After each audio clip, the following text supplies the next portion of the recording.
दोस्तों, यह कहानी से आपके मन में अच्छी जानकारी और उपलब्धियां हासिल करने में मदद साबित हो सकती है। एक बार की बात है, गौतम बुद्ध अपने शिष्यों के साथ एक गांव से दूर किसी बड़े नगर की तरफ जा रहे थे। गर्मी के दिन थे और रास्ता भी बहुत लंबा था।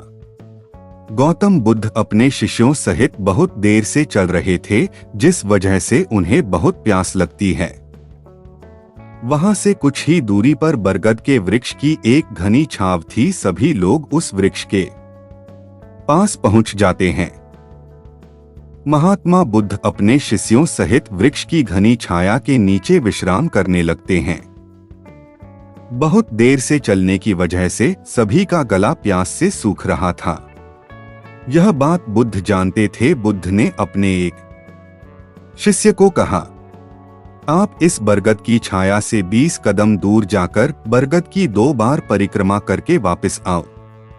शिष्य वैसा ही करता है जैसा बुद्ध ने बताया। परिक्रमा के बाद जब शिष्य महात्मा बुद्ध के पास आया तो बुद्ध बोले कि क्या आपको किसी ठंडी हवा का अनुभव हुआ था? शिष्य बोला, हाँ महात्मा बुद्ध, उस उत्तर दिशा की तरफ से मुझे कुछ ठंडी हवा की अनुभव हुआ था। शिष्य की यह बात सुन महात्मा बुद्ध शिष्य से तुरंत बोले कि उसी दिशा में चले जाओ, जरूर वहां से कुछ ही दूर पर एक तालाब अवश्य मिलेगा, उस तालाब से सबके लिए पानी ले आओ। शिष्य उसी दिशा में जब कुछ दूर जाता है तो वहां सच में एक तालाब होता है। तालाब देख शिष्य बहुत प्रसन्न होता है और तालाब के निकट जाकर जैसे ही तालाब से पानी भरने वाला होता है, तभी शिष्य की नजर वहां दूर तालाब में कपड़े धो रही कुछ स्त्रियों पर जाती है। यह देख शिष्य मन में सोचता है कि यह पानी तो गंदा हो गया है।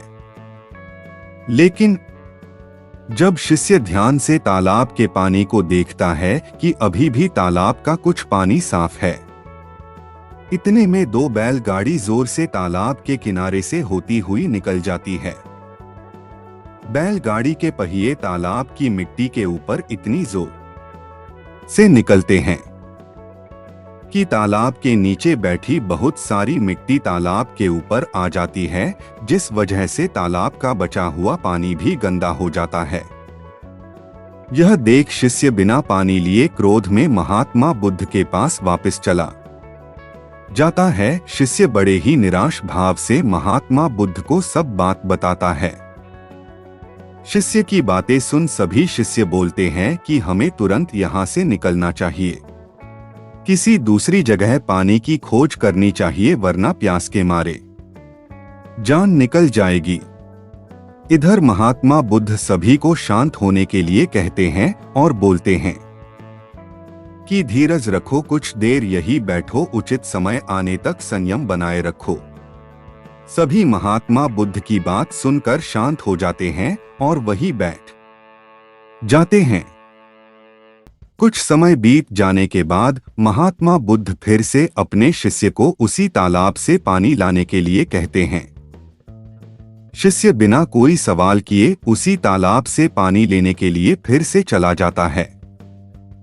तालाब की हालत देख शिष्य को यकीन नहीं होता, तालाब का पानी पूरी तरह से साफ होता है।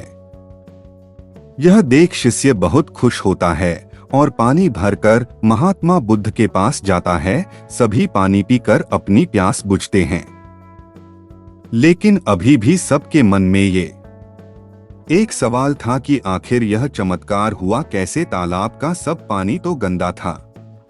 उन्हें लगा कि जरूर ये बुद्ध की शक्ति है। इनमें एक शिष्य ने यह सवाल महात्मा बुद्ध से पूछ ही लिया कि यह चमत्कार आपने कैसे किया? शिष्य का जवाब देते हुए महात्मा बुद्ध बोले कि यह कोई चमत्कार नहीं, यह आपके सब्र का फल है। यह फल है आपके सब्र बनाए रखते हुए उचित समय के इंतजार का। जितनी देर हम सब लोगों ने सब्र किया, उतनी देर तक तालाब के पानी के ऊपर तैर रहे सभी गंदे तत्व और मिट्टी तालाब के पानी के नीचे बैठ रहे थे। फिर कुछ देर बाद शिष्य जब वहां तालाब के पास पहुंचा तब तक सब दूषित कण नीचे बैठ चुके थे, जिस वजह से तालाब का पानी पहले की तरह साफ हो चुका था तथा तालाब साफ दिखाई दे रहा था।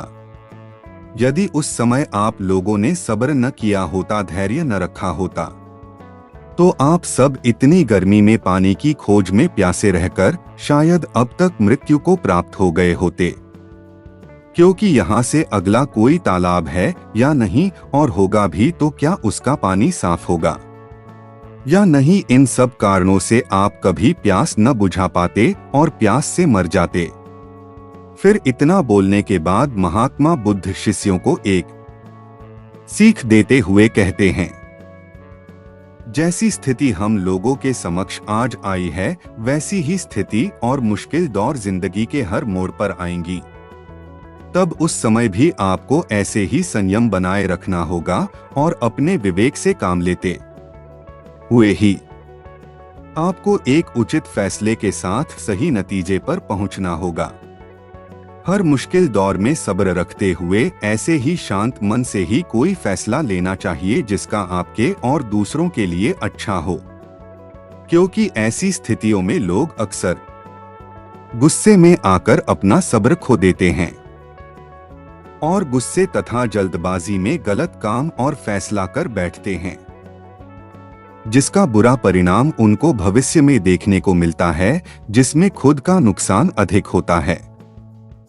कुछ परिस्थितियां जीवन में ऐसी होती है जहां हमें सब्र बनाए रखते हुए उचित समय का इंतजार करना होता है, लेकिन लोग अक्सर यहीं पर अपना सब्र खो देते हैं और उचित समय आने का इंतजार नहीं करते, जिस वजह से उनको आगे चलकर दुख और मुश्किलों का सामना करना पड़ता है।